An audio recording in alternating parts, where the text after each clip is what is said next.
Bonjour et bienvenue dans ce guide dans lequel nous allons vous expliquer ce qu'est l'ingénierie pédagogique. L'ingénierie pédagogique ou Instructional Design en anglais désigne un même concept utilisé par deux cultures et qui peut renvoyer à plusieurs notions: création, système, stratégie, innovation, art ou encore organisation. Mais qu'est-ce que l'ingénierie pédagogique exactement ? Voyons tout d'abord la définition des termes qui la composent.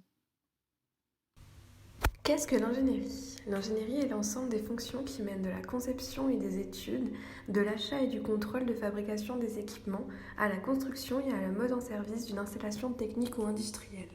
Qu'est-ce que la pédagogie ? La pédagogie correspond à la scénarisation du contenu et à l'organisation de la transmission du savoir. En assemblant les deux termes, nous avons l'ingénierie pédagogique. Consiste à étudier, concevoir, réaliser et adapter des dispositifs d'enseignement, des formations ou des cours. Il existe différents acteurs en ingénierie pédagogique. Parmi eux, on retrouve l'ingénieur pédagogique, l'ingénieur en formation, le professeur, le formateur, l'ergonome, le responsable de projet et plus largement encore le vidéaste, le développeur de sites web et bien d'autres encore. Tous ces acteurs sont effectivement complémentaires. Dans l'ingénierie pédagogique, nous pouvons parler de démarche. Il y a la démarche déductive. Cette démarche est mise en œuvre dans les méthodes affirmatives et interrogatives. Il y a un objectif de transmettre des connaissances. Nous pouvons citer le cours magistral. La motivation va être plus faible pour l'apprenant. Il y a également les démarches inductives. C'est se mettre en activité. La motivation est favorisée pour l'apprenant. C'est partir du cas concret pour aller au principe plus abstrait. À partir de son expérience, l'apprenant est poussé à construire une définition par rapport à ce qu'on lui a expliqué. En résumé, c'est l'expérience avant tout. Après les démarches, nous pouvons également parler de méthodes. Les méthodes sont une action du formateur destinée à susciter chez la personne en formation un comportement d'apprentissage déterminé. Il y a plusieurs méthodes utilisées.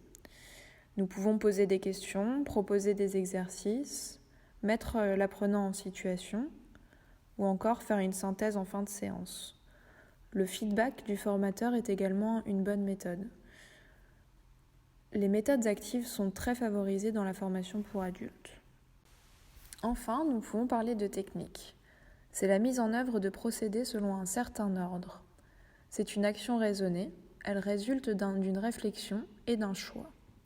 Par exemple, le formateur peut proposer un exposé, des exercices, des jeux de rôle, de la démonstration et de l'expérimentation, des témoignages ou encore des études de cas. En ingénierie pédagogique, il existe différents modèles, tels que la taxonomie de Bloom, le modèle de Sam et bien d'autres encore. Nous avons choisi de vous présenter le modèle AIDI. AIDI est un modèle pédagogique découpé en 5 phases. Il correspond à un cycle dans un système d'apprentissage. Concernant la première étape, nous avons l'analyse.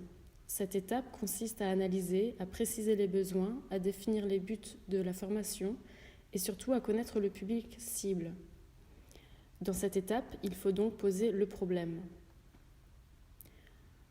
Concernant la deuxième étape, qu'on appelle le design ou la conception, il faut énumérer clairement les objectifs et trouver de bonnes stratégies pédagogiques.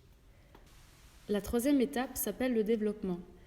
Cette partie concerne la concrétisation du projet, l'élaboration du contenu, la mise en forme et la réalisation de la plateforme. La quatrième étape s'appelle l'implantation. Il faut donc rendre le projet disponible et le proposer en formation, et ce, sur le long terme. Enfin, la cinquième étape, qui concerne l'évaluation, permet de valider ou non le contenu afin d'apporter d'éventuelles modifications au projet. Pour rendre ce modèle AIDI plus concret, voici un exemple sur la création d'un module de formation ayant pour thème la créativité. Concernant l'analyse et les besoins de formation, nous avons identifié la nécessité d'une formation proposant des activités permettant aux apprenants de stimuler leur créativité afin de la développer en milieu scolaire et professionnel. La cible que l'on vise est majoritairement jeune, étudiants ou travailleurs dans tout champ disciplinaire. Cette formation pourra être proposée sous forme d'atelier à l'Institut de développement et d'innovation pédagogique de Strasbourg. Concernant les ressources existantes, il existe des modules de formation sur la créativité, principalement théoriques, et des jeux de société faisant intervenir la créativité. Nous cherchons donc à combiner ces deux aspects. Enfin, les contraintes liées à ce projet sont de nature temporelle et budgétaire.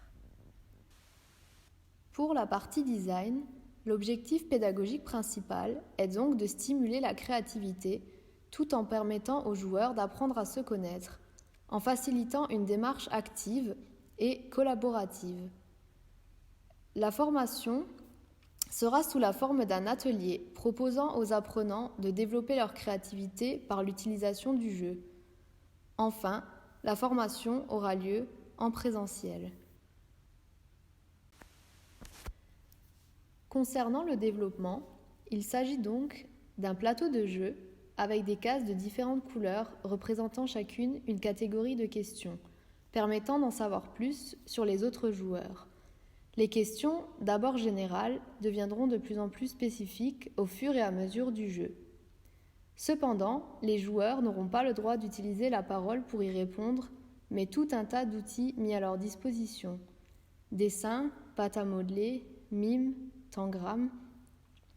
À la fin du jeu, lorsque tous les joueurs sont arrivés au bout du plateau, il y aura une phase de débriefing sur ce que les joueurs ont compris et les réponses exactes. Pour l'implantation, nous avons créé un prototype de jeu qui nous permettra de le tester sur plusieurs personnes afin d'atteindre la dernière étape qui est l'évaluation. Leur retour et nos analyses nous serviront à ajuster les différentes parties du module de formation. Pour en savoir plus, le prototype de notre projet se trouve en lien. Vous trouverez également le lien d'une brochure pour découvrir le métier d'ingénieur de formation, ainsi que le lien d'un glossaire pour vous permettre de davantage comprendre toutes les notions que nous venons d'utiliser.